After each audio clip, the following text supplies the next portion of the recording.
Mga bastos kayo. Lumapit kami sa inyo para malaman kung sino mga nanakit sa kapatid ko. Kasama ng mga pulis, binastos nyo lang. Ngayon kanino pa kami lalapit kung pa nga pulis hindi nyo na nirespeto. Kaya humingi kami ng tulong sa itimbre mo kay Tulpo. Tingnan ko lang mga yabang nyo. At dito po sa ating studio ngayon, si alias Totoy, siya po'y minor de edad, kaya nandito sa tabi niya ang kanya pong ate na 21 years old at siya po magsasalita in his behalf. Magandang umaga po, ate. Okay. Now, ito pong si Totoy ay bangkero. Meaning, yung mga seaman na yung kanilang mga barko ay nakadaong sa laot, gustong pumunta ng Pampang po. Pampang, Apo. hinahatid sundo niya for a fee. Apo. Okay. Yun ang trabaho niya. So ngayon, one day, matapos siyang maghatid sa mga seaman, habang bumibili siya, nagkaroon ng operation yung RAC. Apo. RAC, ano ibig sabihin? Reception and Action Center. Ng City Hall. Apo. So dinampot siya, thinking na siya ay vendor. Apo. Okay, dinala sa City Hall Apo. at doon binugbog. Sa loob po ng CR ng RAC Center. Okay, doon siya binugbog. Matapos siyang bugbugin, nakatakas siya at swerte. Apo. At humingi ka na sa klolo sa pulis. Police po. Okay. So yung pulis, kasama kayo, pumunta doon sa RAC. Apo, sa RAC. Pagdating ho doon ng mga pulis, ano nangyari? Binastos lang po yung mga pulis, tapos dinuro-duro po yung PO1 po namin nakasama. Dinuro-duro po ng boss po ni Ma'am Lindsay Javier, pero dalawa po silang galit na namin, binabastos lang po kami. Paano ho binastos yung pulis? Ano mga sinabi?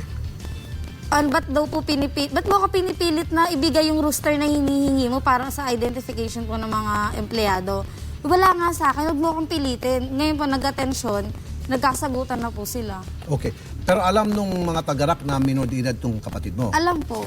Sige, para mabigyan linaw, ang reklamong ito makakausap natin si Ginang Edna Gunaw, OIC ng Reception and Action Center ng Manila City Hall. Ma'am, magandang umaga po. Magandang umaga po, sir. Meron ho kayong tauhan dyan nagngangalang Lindsay Javier? Ay, wala po. Kasi ano po ito, RAC po ito. RAC nga po, Lindsay Javier ang Oo. pangalan. Wala pong pangalang Lindsay po. Anong apelyido? Ano? Javier po. Javier po, Javier. Ay, wala po akong Reception staff and na... Action Center. Ito po yun, yung sasabi niyo Saan RAC. ba opisina nila? Reception and Action Center. MDSWD Ha? po. MDSWD. Oo. MDS. Pero wala ko kaming taong Lindsay po. Sa MDSWD pa kayo, ma'am, ang opisina niyo? Opo, MDSW po, District 5 MDSW. po. District 5 ho? Hindi po, dito po ito sa may, ano po, sa may Oriceros. Opo, dun nga po. City Hall Yun nga second po, floor. sa may second floor. But anyway, sige po. Paki-imbestigahan lang po kung meron kayong tauhan na nagngangalang Lindsay Javier at kung meron, pagalitan niyo po at sibakin niyo kung kinakailangan kasi bastos nga po itong empleyado yung ito. Ano po? Ayun, case po, hindi natin tutuloy yung mga ganyang klaseng mga staff namin. Ito sa ngayon po, dito po, wala po kaming staff under ng RAC. Team leader po, ma'am eh. Team leader. Leader ng rescuer po. Okay, ganito na po, ma'am. Ano ko po, ibabalidate ko po at i-inform ko yung ganyang ano ho nyo Okay, na ganito na lang po, complaint. ma'am, para mapabilis tayo. Willing ho ba kayo na iharap sa kanila, kasama ho kami, testigo, sa mga victim? Wala Ma'am, po kasi akong alam eh, holding center lang po itong RAC. Hindi, kaya nga po ma'am yung pong mga empleyado ninyo at that time na nagsagawa ng operation, rescue, alright? Pero Anong araw yun? wala po, dito sa RAC wala po nakalagay, pero kung alamin po Ma'am namin naman, yan, ma'am, sandali mo lang, ma'am, excuse me. Noong May 27, nagsagawa po ng operation ang inyong mga tauhan sa Manila Bay. Sa Manila Bay. Alam niyo naman po kung Opo. sino-sino mga yun, di ho ba? Alas 8 po. Alas 8 ng umaga. Pwede niyo ba iharap lahat ng mga operatiba na nagsagawa ng operation doon sa Manila Bay ng araw yun? Pwede ba?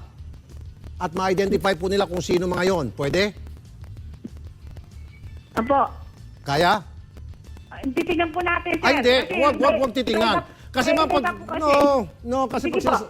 Sige, yan ang gusto ko marinig. Okay, sige. Apo. Sige po. Darating po kami dyan, schedule po natin, siguro po, most likely baka bukas, para magkaalaman. Sige ma'am, okay? Anong oras po? Basta po, wag natin sabihin anong oras. Baka nakikinig sige po yung po. mga ulupong na yon, magtatago, mag-absent, magkasakit all of a sudden. Ay, Mamaya, sige po. basta't mamaya ma'am, off-air, Apo, pag-usapan natin anong oras. Salamat po, Sige madam, po. ha? Thank you. Apo. Okay. Sino yan sa linya? Hindi, okay na yon. Para hindi tayo mapahaba. Sige, bukas ma'am, sasamahan namin kayo. Ituturo nyo, Apo. ipapaline up yung mga Kung saan. operatiba. Apo. Kung sino yon and then sasampahan ng kaso. Opo, ma'am. Pasisibak natin. Okay? Opo, sir. Sandali lang po. Be sure to come back. Use 5 everywhere. Copyright 2016.